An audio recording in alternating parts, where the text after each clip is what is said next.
Il y a quelques semaines, j'ai publié une vidéo sur une technique de retouche photo très créative, l'effet Adamski, et vous avez bien apprécié la découverte de cette technique. Aujourd'hui, je vais vous présenter un autre grand classique au niveau de la retouche photo. Il s'agit de l'effet Dragon, du nom du photographe qui l'a créé et popularisé, Andrei Dragon. À ce sujet-là, vous allez retrouver dans le descriptif de la vidéo un lien vers son site pour que vous puissiez découvrir son travail. Andrei Dragon a popularisé son effet avec des portraits à ce moment-là, généralement de gens qui ont des visages avec des caractéristiques assez prononcées. Et plus souvent qu'autrement, pour des caractéristiques assez prononcées, ce sont des visages masculins d'hommes qui ont un certain âge. Aujourd'hui, je vais vous montrer comment on obtient l'effet Dragon, mais ce ne sera pas dans le contexte d'une photo portrait, mais plutôt au niveau de la photo animalière, parce que je pense que c'est une technique qui peut être bien pertinente dans certaines circonstances et pour certains sujets. Voilà donc ce qu'on examine maintenant.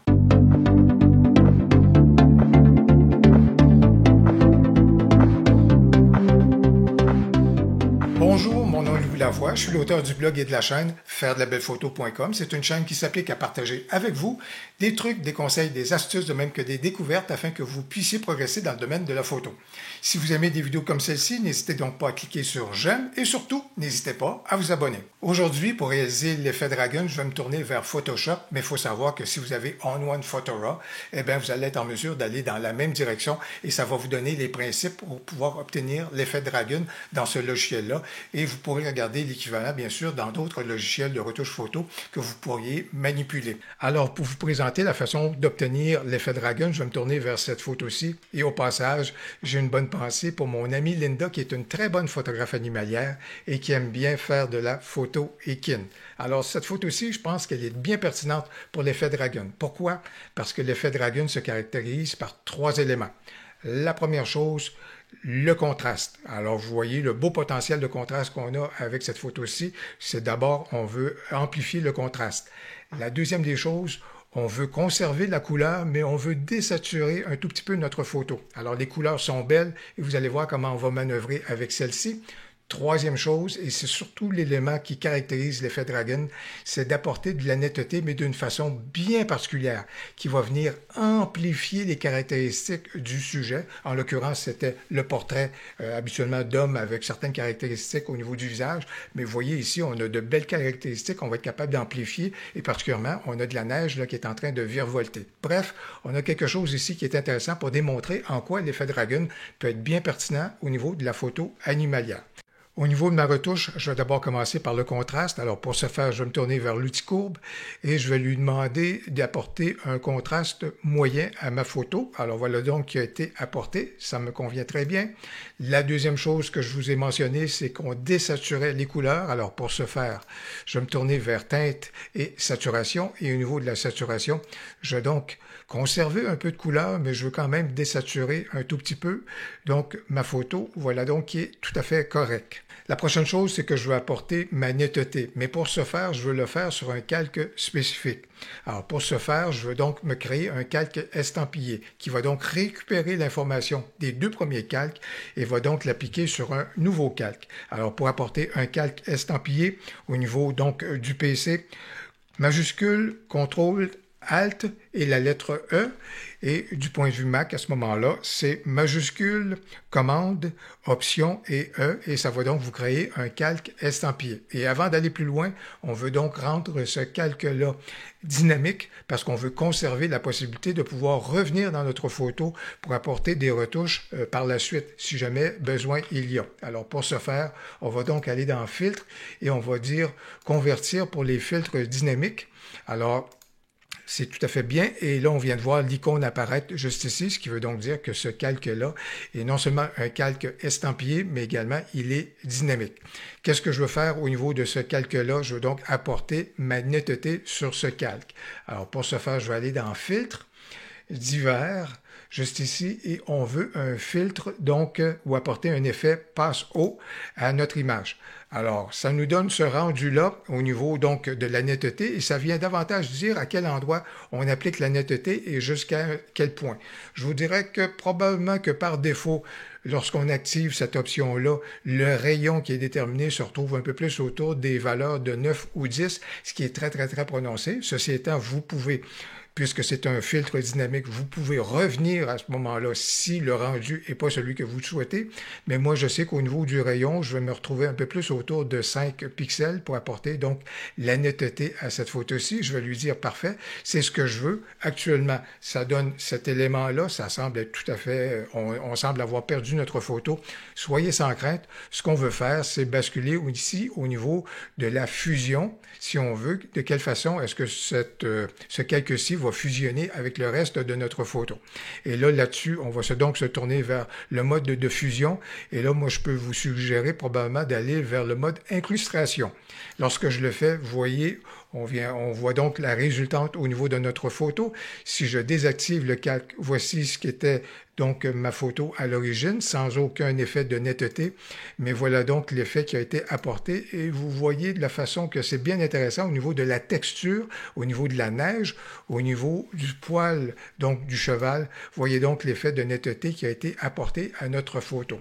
Si jamais vous faites les mêmes manœuvres avec un autre logiciel, en l'occurrence par exemple On1 Photora, sachez que les manœuvres sont les mêmes et particulièrement du côté de On1 Photora, vous allez retrouver dans l'outil netteté un pré-réglage qui s'appelle Pass Haut et qui va vous permettre d'obtenir le même rendu que je viens juste de réaliser dans Photoshop.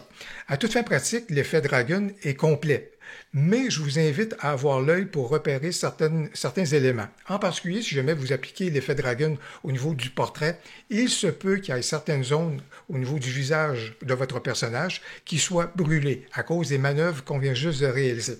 Si c'est le cas, et je vais le faire également dans le cas de cette photo-ci, ça peut être bien intéressant de pouvoir examiner le tout et compléter, ou si vous voulez corriger certaines choses en profitant de la technique Dodging and Burning. Et moi, dans ce cas ici, ce que je veux faire, c'est récupérer ou en tous les cas assombrir certaines zones de la photo pour créer du relief et mieux diriger le regard du lecteur vers l'animal. Vous allez voir ce que je veux dire et si jamais vous le faites au niveau du visage, ça peut vous permettre, là où est-ce qu'il y a des zones brûlées au niveau du visage, de pouvoir assombrir ces zones-là pour récupérer de la matière et corriger donc à ce moment-là les zones qui sont brûlées. Alors, je vais me tourner dans Photoshop, mais avant de se faire, une étape bien importante, c'est que je veux me créer un nouveau calque estampillé de façon à ce que ce que je vais apporter comme correction maintenant s'applique sur ce calque-là. Comment j'y parviens? De la même façon que je l'ai fait tout à l'heure avec le raccourci clavier qui est assez étendu, je vous dirais. Alors, majuscule, CTRL, ALT, E au niveau PC ou encore majuscule, commande, option et E au niveau d'un Mac et ça va donc vous créer un nouveau calque estampillé. Et maintenant que j'ai ce nouveau calque estampillé, je vais donc pouvoir travailler avec l'outil donc qui va me permettre d'assombrir certaines zones. Je me tourne donc dans Photoshop juste ici pour choisir l'outil de densité plus parce que je veux assombrir. Et au niveau de mon exposition, moi je préfère travailler à faible intensité et passer plusieurs fois plutôt que de travailler d'une façon trop prononcée. Alors je mets mon exposition autour de 19 ou 20% et là je vais donc assombrir certains éléments donc, et certaines zones dans ma photo.